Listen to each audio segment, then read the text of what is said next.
ಈಗ ಒಂದು big breaking news ಬರ್ತಾ ಇದೆ. ಮಂಡ್ಯ ಅಖಾಡದಲ್ಲಿ ಹೈ ವೋಲ್ಟೇಜ್ ಕದನ ನಡೀತಾ ಇದ್ದು ನಟಿ ಸುಮಲತಾ ಅಂಬರೀಶ್ ಸ್ಪರ್ಧೆ ಖಚಿತ ಅಂತಾನೆ ಹೇಳಲಾಗ್ತಾ ಇದೆ.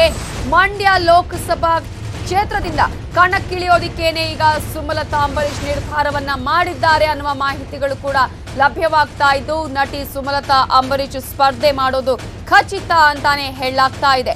ದೋಸ್ತಿ ಅಭ್ಯರ್ಥಿಗಳ ಎದುರು ಸುಮಲತಾ ಸ್ಪರ್ಧೆಯನ್ನ ಮಾಡಲಿದ್ದಾರೆ. ಕಾಂಗ್ರೆಸ್ನಿಂದ ಸ್ಪರ್ಧೆ ಮಾಡಲ್ಲ ಅನ್ನುವಂತಹ ಮಾಹಿತಿಗಳು ಕೂಡ ಈಗಾಗಲೇ ಲಭ್ಯವಾಗ್ತಾ ಇದ್ದು ನಟಿ ಸುಮಲತಾ ಅಂಬರೀಶ್ ಮಂಡ್ಯ ಲೋಕಸಭಾ ಕ್ಷೇತ್ರದಿಂದನೇ ಕಣಕ್ಕಿಳಿಯೋದಕ್ಕೆ ನಿರ್ಧಾರವನ್ನ ಮಾಡಿದ್ದಾರೆ ಅನ್ನುವಂತಹ ಮಾಹಿತಿಗಳು ಕೂಡ ಲಭ್ಯವಾಗ್ತಾ ಇದೆ. ನಟಿ ಸುಮಲತಾ ಅಂಬರೀಶ್ ಸ್ಪರ್ಧೆ ಖಚಿತ ಅನ್ನುವಂತಹ ಮಾಹಿತಿಗಳು ಈಗಾಗಲೇ ಲಭ್ಯವಾಗಿದೆ. ಮಂಡ್ಯ ಅಖಾಡದಲ್ಲಿ ಈಗ ಹೈ ವೋಲ್ಟೇಜ್ ಕದನವೇ ನಿರ್ಮಾಣವಾಗುವಂತಹ ಎಲ್ಲಾ ಸಾಧ್ಯತೆಗಳು ಇದೆ. ನಟಿ ಸುಮಲತಾ ಅಂಬರೀಶ್ ಮಂಡ್ಯ ಲೋಕಸಭಾ ಕ್ಷೇತ್ರದಿಂದ ಕಣಕ್ಕಿಳಿಯಲು ನಿರ್ಧಾರವನ್ನ ಮಾಡಿದ್ದಾರೆ.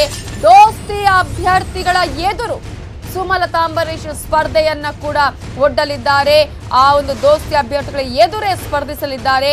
ಕಾಂಗ್ರೆಸ್ನಿಂದ ಸ್ಪರ್ಧೆ ಮಾಡಲ್ಲ ಅನ್ನುವಂತಹ ಮಾಹಿತಿಗಳು ಕೂಡ ಈಗಾಗಲೇ ಲಭ್ಯವಾಗ್ತಾ ಇದ್ದು ಪಕ್ಷೇತರ ಅಭ್ಯರ್ಥಿಯಾಗಿ ಕಣಕ್ಕಿಳಿಯೋದಕ್ಕೆ ಸುಮಲತಾ ನಿರ್ಧಾರವನ್ನ ಕೈಗೊಂಡಿದ್ದಾರೆ ಅನ್ನುವ ಅಪ್ಡೇಟ್ಸ್ ಕೂಡ ಸಿಗ್ತಾ ಇದೆ. ಕಾಂಗ್ರೆಸ್ನಿಂದ ಅಂಬರೀಶ್ ಕೂಡ ಸಾಕಷ್ಟು ಅಂತರವನ್ನ ಕಾಯ್ದುಕೊಂಡಿದ್ರು. ಕಾಂಗ್ರೆಸ್ನ ಅಂತರವನ್ನ ಕಾಪಾಡಿಕೊಂಡು ಬಂದಿದ್ರು ಅಂಬರೀಶ್ ಅವರು. ಈ ಹಿನ್ನೆಲೆಯಲ್ಲಿ ಕಳೆದ ಅಸೆಂಬ್ಲಿ ಚುನಾವಣೆಯಲ್ಲೂ ಕೂಡ ಅಂಬರೀಶ್ ಸ್ಪರ್ಧೆಯನ್ನ ಮಾಡಿರಲಿಲ್ಲ. ಲೋಕಸಭೆಯಲ್ಲಿ ಸ್ವತಂತ್ರ ಸ್ಪರ್ಧೆಗೆ ಅಂಬರೀಶ್ ನಿರ್ಧಾರವನ್ನ ಮಾಡಿದ್ರು. ಈಗ ಅಂಬರೀಶ್ ಆಪ್ತರ ಒತ್ತಡಕ್ಕೆ ಮಣಿದಂತಹ ಸುಮಲತಾ ಪತಿಯ ಆಸೆ ಈಡೇರಿಸಲು ಮುಂದಾಗಿದ್ದಾರೆ. ಸುಮಲತಾ ಸ್ಪರ್ಧೆ ಈಗ ಇರುವಂತದ್ದು ಸುಮಲತಾ ಬೆನ್ನಿಗೆ ಇಡೀ ಸ್ಯಾಂಡಲ್ವುಡ್ ದಂಡ ಈಗ ಅವರ ಬೆನ್ನಿಗೆ ನಿಂತಿದೆ.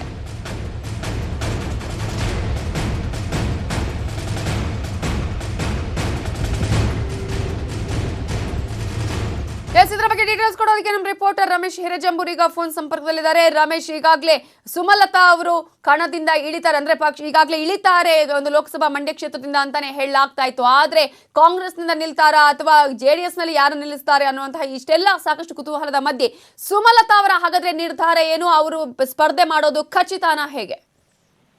ನವಿತೇಜನ್, ಮಂಡ್ಯ ಲೋಕಸಭಾ ಚುನಾವಣೆಯಲ್ಲಿ ಅಂಬರೀಶ್ ಅವರದ್ದೇ ಒಂದು ರೀತಿ ಮೇಲುಗೈ ಅಂತ ಹೇಳ್ಬೋದು. ಯಾಕೆಂದ್ರೆ ಪ್ರತಿ ಬಾರಿ ಕೂಡ ಅಂಬರೀಶ್ ಅವರು ಏನಲ್ಲಿ ಮಂಡ್ಯದಲ್ಲಿ ಹೇಳ್ತಾರೋ ಅದೇ ಅಂತಿಮ ಅನ್ನುವಂತ ಮಾತುಗಳು ಕೂಡ ಅಲ್ಲಿ ಕೇಳಿ ಬರ್ತಾ ಇತ್ತು.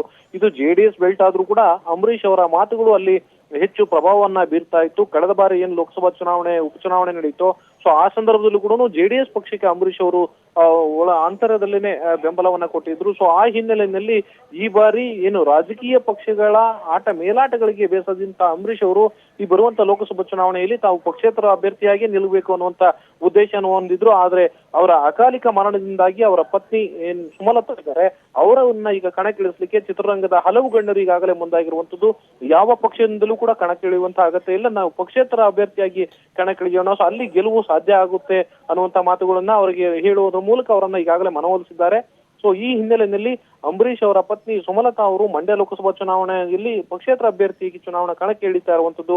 ಸೊ ಈ ಕಾರಣಕ್ಕಾಗಿ ಚಿತ್ರರಂಗದ ಹಲವು ಗಣ್ಯರು ಈಗಾಗಲೇ ರಾಕ್ಲೆ ವೆಂಕಟೇಶ್ ಇರ್ಬೋದು, ದೊಡ್ಡಣ್ಣ ಇರ್ಬೋದು, ಇಂಥ ಹಲವು ಹಿರಿಯ ಗಣ್ಯರು ಈಗಾಗಲೇ ಅವರ ಬೆನ್ನಿಗೆ ನಿಂತಿದ್ದಾರೆ. ಸೊ ಈ ಹಿನ್ನೆಲೆಯಲ್ಲಿ ಜೆಡಿಎಸ್ ಪಕ್ಷ ಮುಂದಿನ ದಿನಗಳಲ್ಲಿ ಏನು ಗೆಲ್ಲುವಂತ ಸಾಧ್ಯತೆ ಇದೆ.